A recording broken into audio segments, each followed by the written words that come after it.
Hi, everybody. Welcome to another class of Qi Gong, Tai Chi, and Meditation. If I said Qi Gong, Tai Chi, usually you don't have to say meditation, but I found out that people don't realize that there's a lot of meditation in both the Qi Gong and the Tai Chi. They're both forms of meditation. And then, I added it so people will understand that there's a lot of meditation involved as well. Today, some people talked about the spine. Some people talked about the neuropathy, the numbness. And so let's try to tackle a few of it. We also said that we're going to do some of the animal Qigong today, last week. So maybe through the animal Qigong, I can show you how it helps the other two issues. I would start first with a nice warm up to the hips, the ankles. This is great for balance. I rotate counterclockwise with my hips. Feet are parallel.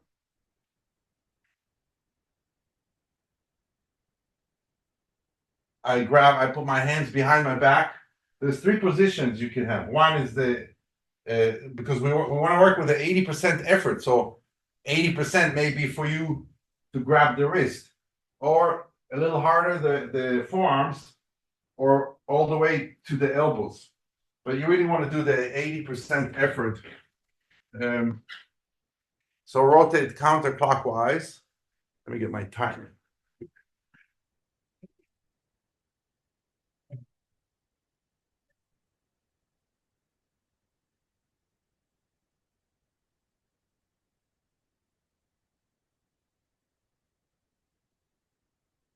So I start with the small circles. The small circles like the size of a dime. So if you put your mind in the soles of the feet and you rotate, try to create just a circle the size of a dime. So this is more energetic. It's a nice start. If you open the chest, relax the shoulders. Close your eyes. Focus on the breath, in and out through the nose. There's no pressure on the toes. So I lift the toes off the ground and I spread them. Especially the pinky up and sideways, it's hard. It's a muscle all the way from your hip. And if you don't use it, you lose it. So if you keep practicing it, over time and practice, you'll be able to move the pinky up and to the outside. So this already is a nice warm-up for the lower back here, because the muscle here tense and relax, tense and relax. Especially if you hold your arms behind your back. So all the muscles are in a different position, and then the rotation, you can feel it massaging your lower back. Then if I go to the big circles, it really gets to the lower back. So you have to be careful and make sure you just do a little bit to stimulate the muscles. They tense, relax. So it's a nice loosening up of the lower back muscle. But I also feel in my hips, my hamstring, my ankles. And if I go the large circles, so I go like this, but if you have back issue, be careful. But if you don't, you can bend a little bit the spine forward and backward, forward and backward. When my pelvis go forward, my spine goes back. When my pelvis go backward, my spine goes forward. So it's the spine goes opposite in the circle, of the peak of the circle.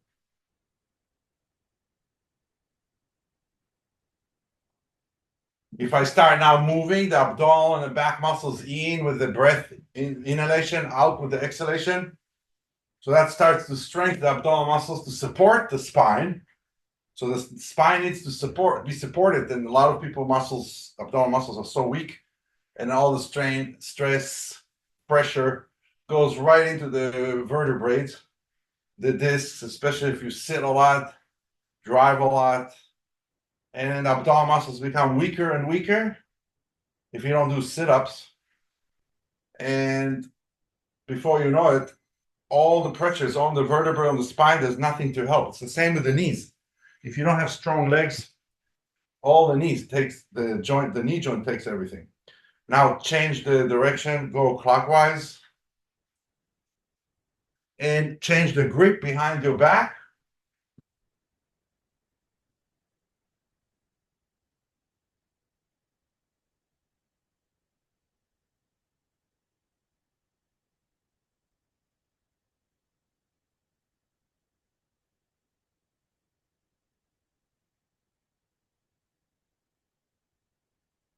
Inhale, move the abdomen, the back muscle in, exhale out.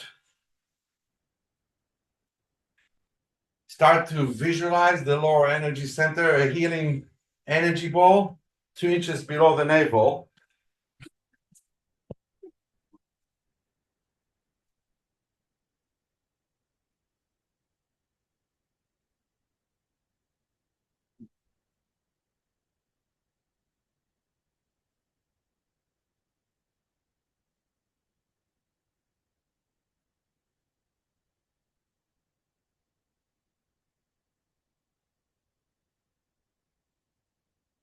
So now I have body, breath, mind, and energy. So the body circles, either small circles, big circles, medium circles. Shoulders relaxed, head suspended from the heaven. And then you have the breath in and out through the nose. Move the abdomen, the back muscles in on the inhalation, out on the exhalation. So we'll count that as part of the breath. Then we have the mind monitoring the 3 of them, but eventually the mind moves into the lower energy center. So now we have body, breath, mind, and energy.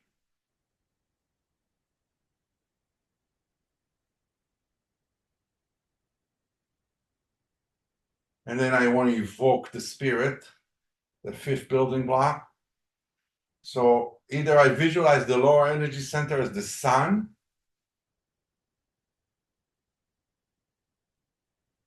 So that's one way to evoke the spirit.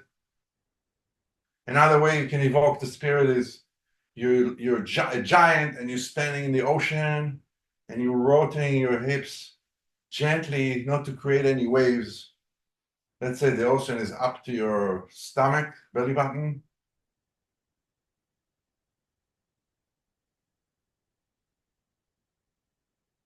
So next time you're in the pool, you just stand there and try it. See, it's different sensation. The water makes you feel the real rhythm of the Tai Chi. Like when you're in the water and you do those motions, anything we do, and later you come out, try to imitate that sensation, or visualize yourself in the water and feel the water around you and you're rotating gently. So if I rotate quick and fast, I'll make a lot of waves around me. But if I go really gentle, I try not to disturb the water.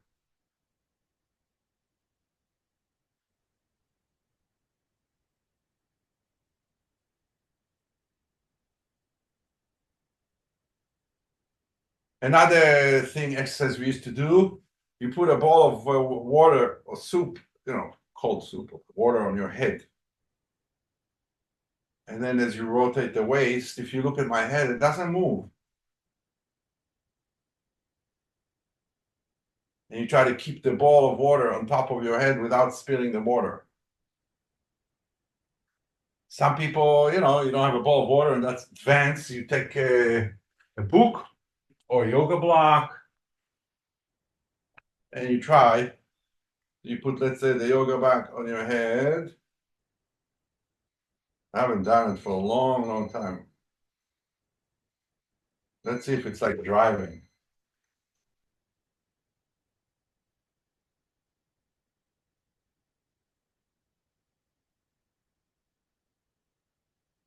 And you try to keep the block up there while you're rotating the waist. Start with the small circles, of course.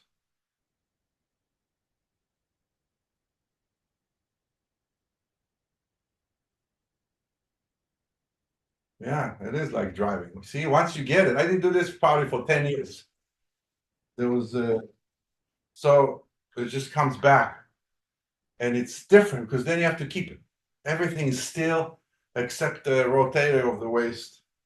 So you can keep experimenting with it. Okay. Then I want to I want to do a little bit of the windmill this way. So I rotate from one leg to the other. I let my arm just swing. So this is a nice, you can see the muscles in the back stretch around the spine. Very gentle.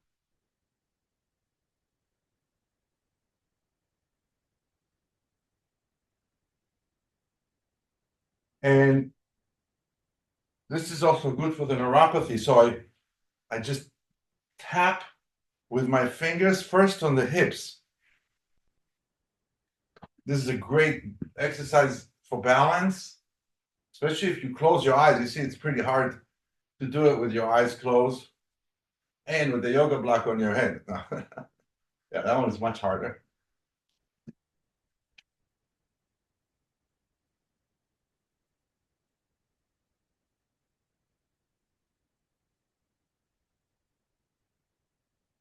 So here you get like a few things. You get the muscles in the back stretching from left to right very gently. It's not a violent stretch. It's a warm up. It warms the muscle in the back. At the same time, the deep breathing expands the ribs, the movement of the abdomen, the back muscles, massage the lower back, the spine. You have a balance issue here, so if you want to go on one leg, it's a little more challenging. If you can't, just turn your waist from side to side. And then as I turn to the right, I keep my head looking forward. So even that my left shoulder is pointing to the camera, my head is still looking at the camera. So then you get a nice stretch also in the neck.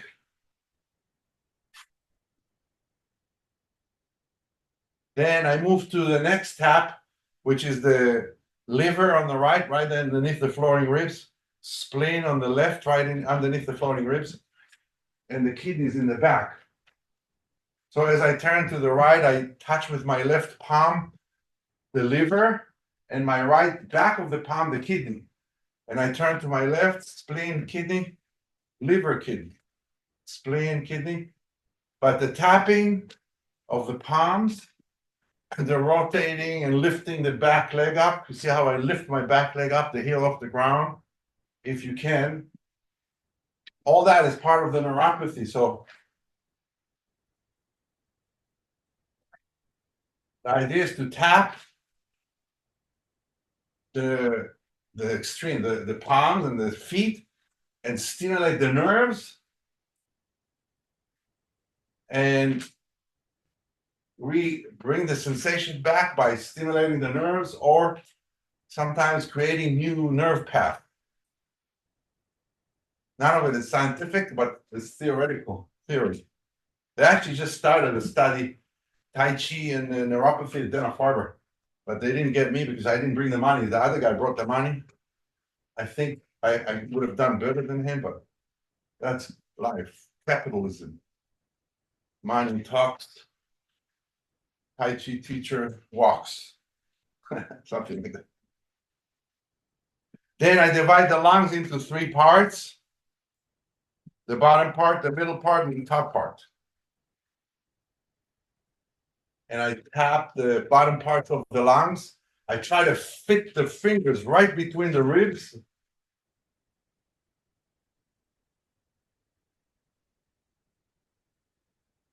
Then go to the middle parts of the lungs.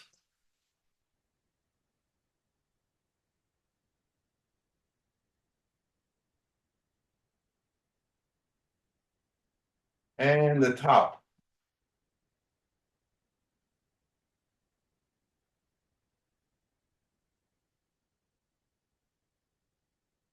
You inhale in the center, you exhale as you tap.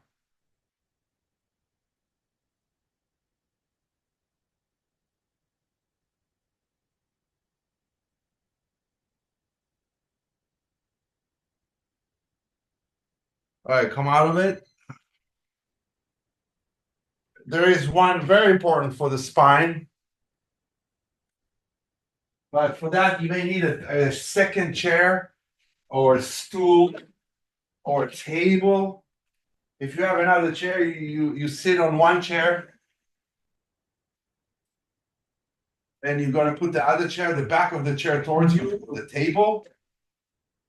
The distance between the table and my chair is the same distance between my pubic bone and my forehead.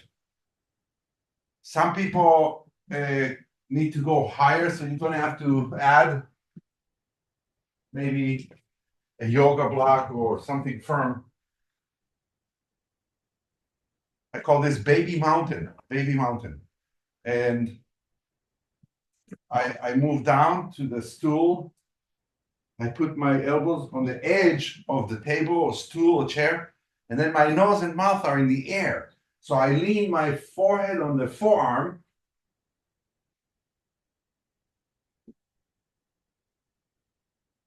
So I can breathe. You see, my nose and mouth are in the air. Just my forehead leans on my forearms. People can put a pillow. And that's a nice, gentle stretch to the spine.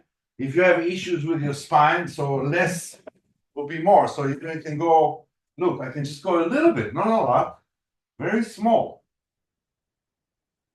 Maybe, what is it, 5 degrees? I'm just going from straight, 10 degrees at the most. Then if I go baby mountain here, I would say that's about 45 degrees, more or less, maybe a little more. You want to make sure the spine is nice and straight. Feel when you breathe now, the air moves into the back parts of the lungs.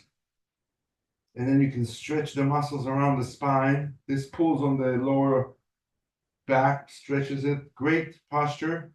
I said this is my only stretch that you can actually fall asleep in. So sometimes when people are they can't sleep at night, and from whatever reasons, you just go with the blanket, you just go like this to the kitchen table or where you have this, this is a good spot. And you can almost fall asleep, even sometimes fall asleep in it.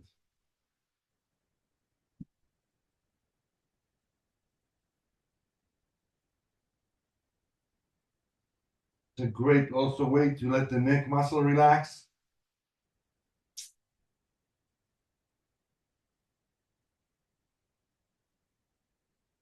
At the same time, you saturate your body with oxygen by doing the deep breathing.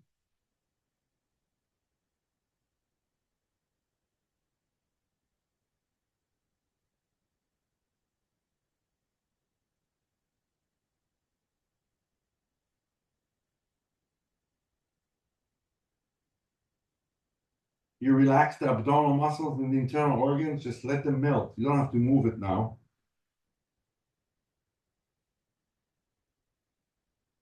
But you do want to expand and contract the ribs. So 85, 90% volume of your lungs.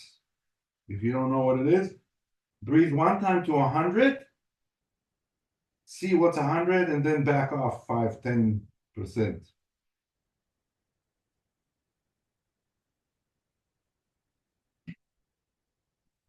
This is just about letting go of your weight into your forehead. So that's why I'm not going to put my forehead on this stool. It's smooth. After a while it hurts. But my forearm is soft.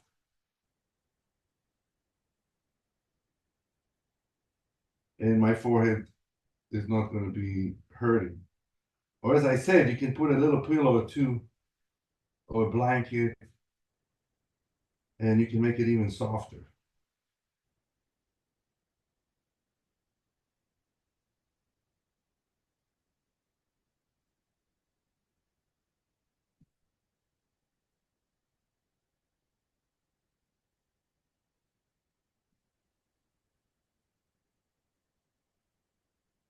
I just don't want to come out of it. It's so comfortable. Come out of it slowly.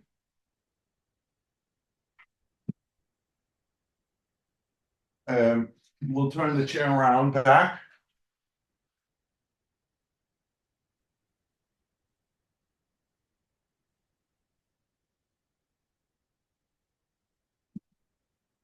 For the spine, very important to have strong legs. I talked about strong abdominal muscles, but also strong legs. So because the legs are the pillars of the spine. So imagine If you have weak legs, then the spine has no support, and so you need strong legs. Not only that, the strong legs muscle give you also bone density. So then that's where I designed this 2 sets, very simple. You don't have to go to the gym. You can just do it at home. The only problem with this one is some people have knee issues. So you see the chair for me is 90-degree angle in my knees. So if you have a knee issue, you need to raise it up. So you have to go maybe with the 2 yoga blocks or 1 yoga block. And then now when I sit on the yoga block, it's about 100 degrees, or 2 yoga blocks will do it 110. And that's really nice and safe. I have some people come here, they use here the side of the chair here. So that's even 110, 120 more. And that's very good for people with knee issues. But the bottom line is you need to go up and down 3 times a week.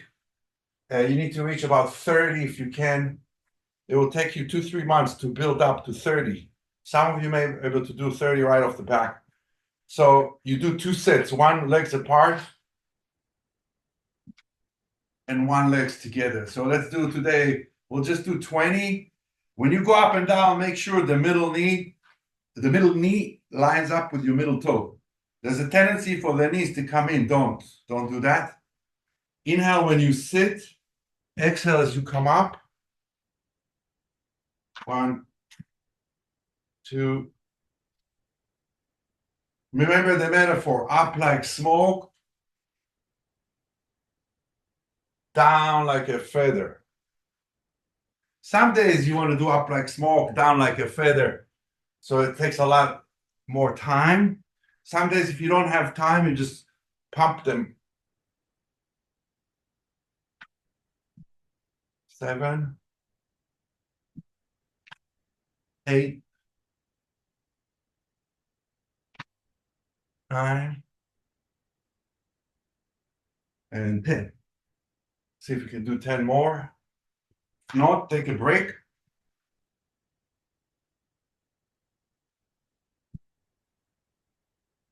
Or just do 5 more.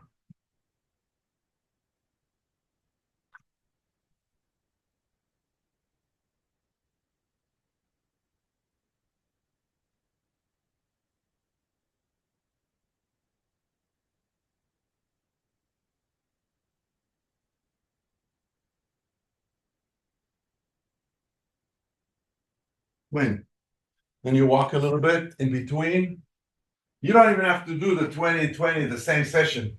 You can do 20 in the morning, 20 in the afternoon or evening.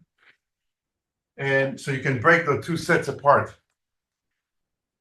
Or you can just do it together. Legs together is a little harder for people.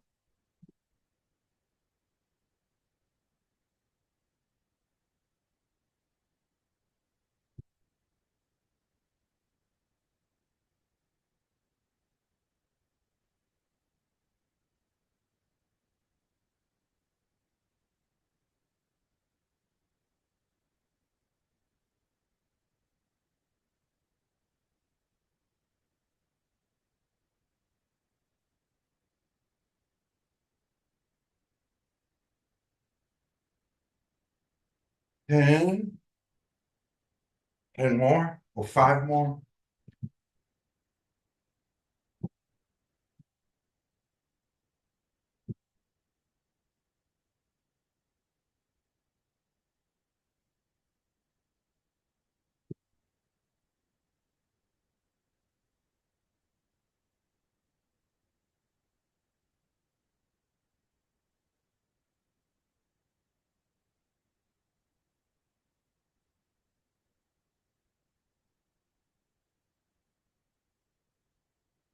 And 20.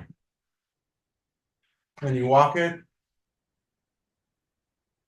So that's essential for having support for the spine, is the pillar, the legs. But when you do the up and down, you also have to balance it because it's the yin-yang symbol. So that's yang, strength. We have to balance it with the yin, flexibility. I won't show you all the balances. We can cover them over the next few months, but we have the quads, we have the hamstring, you have the calf, you have the groin, you have the outer hip.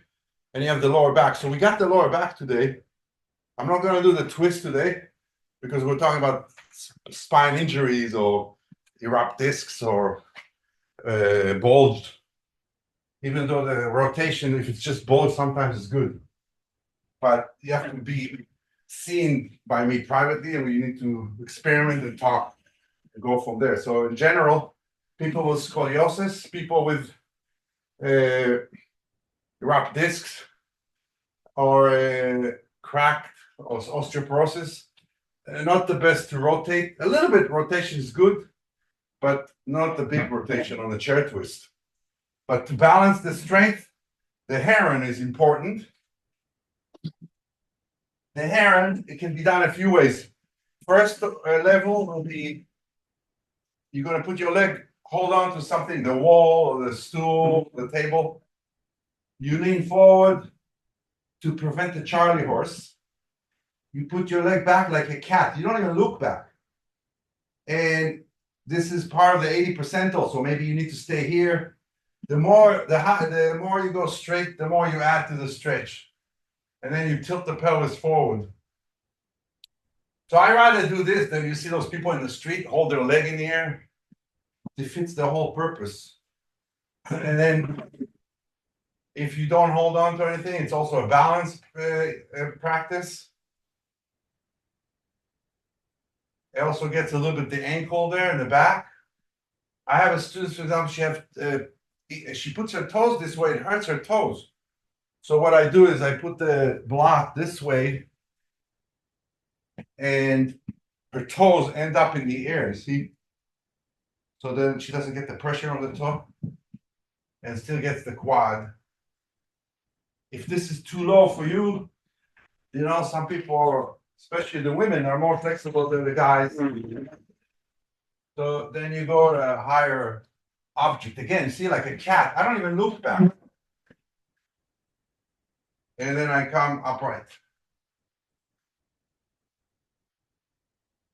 This is my chance to practice all the 5 building blocks. So if you want, you hold on. See, I'm holding on to the wall here, so that way I can close my eyes. I take my left hand, I put it on my abdominal muscles. So that helps me visualize the lower energy center and move the abdominal muscles in and out. Sometimes the people stand on the one leg. I'm standing on my left leg. If you point the toes straight, it's more challenging to the left hip. If you want to take some pressure off the hip, you turn the toes, the left toes to the outside. So that makes you last longer, less pressure on the hip. So it's more, the more you straight the toes of the standing leg, the more challenging it is. But maybe you're there and you're good. The more, the higher the heel goes, the more challenging it is. So when your heel touch your butt, that's a 10. When your leg is straight to the ground, that's a 0. When your leg is on the chair, it's a 5. So you can see it's 180 degrees. I divided it by 18, by 10, 18 degrees each one. 90 degrees is about 5. So I have a scale of flexibility from 0 to 10. 10 is the best, 0 is the worst. It doesn't matter where you are. It's what matters. You recognize where you are on the scale of flexibility and then what you need to do to improve. That's all. It's good to know. It's good to have benchmarks. I'm a strong believer in all of it. And it makes your path shorter and you reach a higher level of both performance and understanding what you're doing and how to do it and how to get there faster than others or sooner if needed. But you work with what you have, so it's not always a competition, but it is efficiency. If you like efficiency, if you like organization, this is it. I'm a very strong believer in both consistency. First of all, knowledge. I came all the way from Israel with a suitcase, $1,200 to study with this Chinese master in 1983 because you can find Tai Chi and Kung Fu everywhere, but you need to find the real special ones if you're serious. Sometimes you're lucky. It's right next door to you, near your house. Sometimes you have to travel further. Same with everything else, piano, violin, baseball. I don't care what it is. You got to find the good ones if you're serious about it. Nowadays, with technology and the WhatsApp and the Zooms and everything, look at that. Before the pandemic, before the Corona pandemic, you wouldn't be able to tap into all those knowledgeable people. My mother, for example, sits at home and she does tours all over the world, museums, and amazing. She's in her 90s, so she wouldn't have been able to do it. You walk a little bit in between, going to do the heron, and you see I give everything names that have a spirit in it that you can say, oh, I'm the heron. So you go here, you put your leg back and you stand up. I have a heron in Maine that I see always. It's not the same one I was swimming, but it's an heron. And he stands in the water in the sunset, and it's silent, and you hear the waves. So when I do the heron, that's what I see. That's what I become. I just close my eyes and I become that blue heron. And I'm right there in Maine, in the water, in the sunset. And then I monitor the deep breathing, the movement of the abdomen, the back muscles.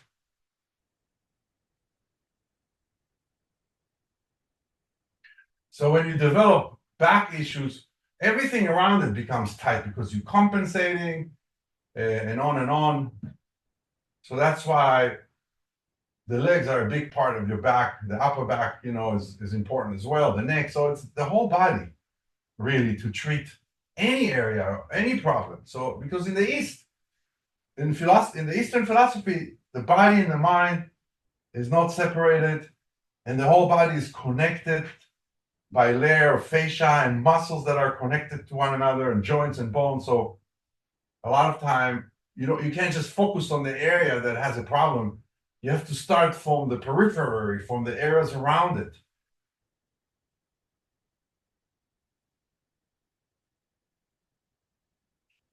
And close your eyes, become the heron again. Visualize the lower energy center. That could be the sunset. You're standing on one leg in the water. Nice. You can make the water nice and warm.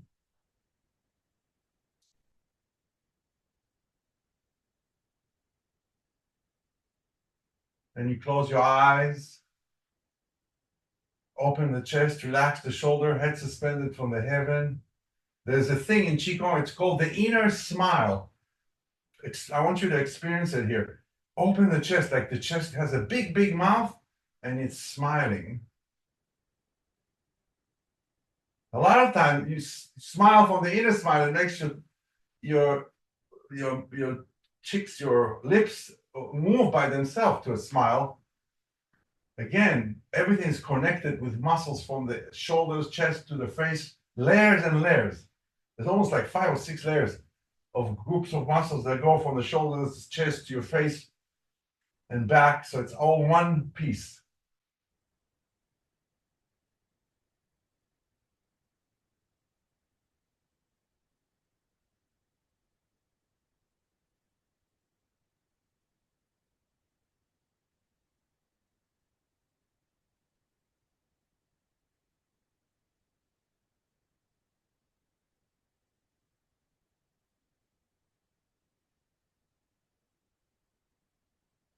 So this is a standing still meditation versus we have sitting moving meditation, sitting still meditation, and standing moving meditation, and moving through space meditation. So I always say a good teacher should teach you all the meditations because, and the Taoist and the Buddhist too, remember the breath versus the visualization?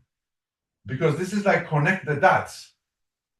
We sit, we stand, we sit, move, we stand, move, and we walk.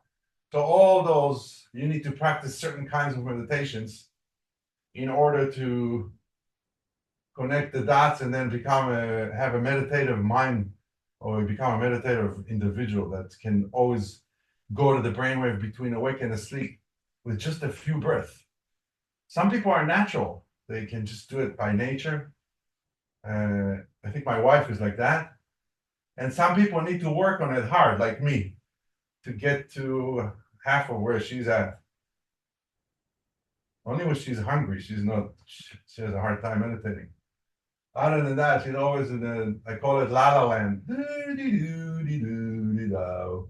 She's just floating in this very relaxed way. I think I have 2 kids out of my 4 kids, 2 kids like her, 2 kids like me. We're like hot peppers. Come out of it. But it's good yin yang. One teaches the other. Then sit on the edge of the chair. Where did the time fly? You see, when you're in the meditative state, the time just flies. It just become, whoops, you become time. All right, let's do 2 animals that helps with the back. The first animal, it's spider climbs the wall. I don't know if we did it or not. If we didn't do it, because it's a little harder to teach than the bear and the eagle and the crane. But let's try to go over it. So my left hand comes from the top and goes down through the center, gets to near my leg, moves to the outside and turn. My right hand goes up through the center, comes to here and turns. So you end up with one hand on the bottom, one on the top. It's like pretend there's a wall in front of you and you're the spider, and you reach with one hand and you stick with the other. And again, one from the top, one from the bottom. So if you look from the back, you see how I stretch the lateral muscles here? The ribs, everything stretches. At the same time, the arm stretches up, pulls on the upper back. The lower back stretches. So you can also do it smaller. You can go smaller, just a little bit of a tilt, and see how you feel the next day. And say, oh yeah, it's helping my back. Because you have in your back 3 groups of muscles. You have forward and backward, which we did there. And we have rotation. We didn't do it today. Oh, we did a little bit when we did the windmill. And then you have lateral, which is like that. Inhale when you're here. You know what? I'm going to change it because health purposes.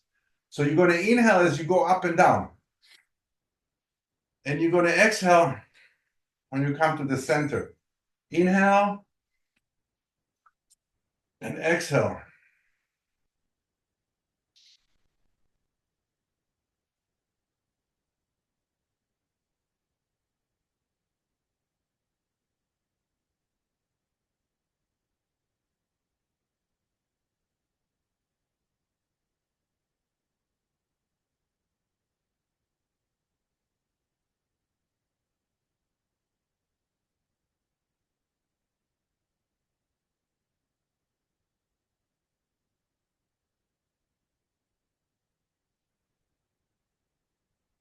Then another important one is the crane flies. So the crane flies, strengthen your upper body. This is a great one I do with lung cancer, with all kind of respiratory issues, with preparing for surgery or frozen shoulders. Remember, I mentioned it before that what we're doing is also acupuncture in motion. So when my hand goes down and I tense my wrists, my forearms, and I spread the fingers sideways, that's like the needles or the shiatsu. The muscle tense around the meridians, the energy channels, the blood vessels. And then I move up here, whoop, I release it. So it rushes away. And then I go up here and I make the crane beak, the thumb touch the 5 fingers. And again, certain groups of muscle tense. And then whoop, I go there, relax. So I call it the dam effect. That's what the needles do. They're like electric tower, or they stimulate stronger circulation in certain meridians, and they balance the other meridians. So it's a whole system of electricity that is being stimulated by those needles. But it's not to say that you cannot stimulate the system with your muscles. With the different postures we do, if we twist, or if we do bear swimming, or crane fly, or spider climb the wall, it's different groups of muscle that tense around different areas. At the same time, you also move the abdominal and the back muscles in, and that massages your internal organs, and it removes the stagnation, creates flow. So, in my opinion, it's more powerful than the needles and the shiatsu, because over there you're passive. Or the way I look at it, it's like a cake. The big part of the cake is you. You have to do it. The second part is the cream, could be the acupuncture and some fruits on top, could be the shiatsu, the massage. But I always say I know a few good cakes without cream and fruits and other stuff. Just the cake itself is delicious. And if you ever know, I'm looking for it. It was in Paris. I ate it once. It was a sponge cake.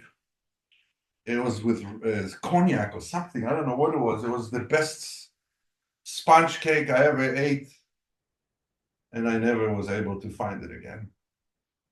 I mean, the quest of finding the perfect sponge cake.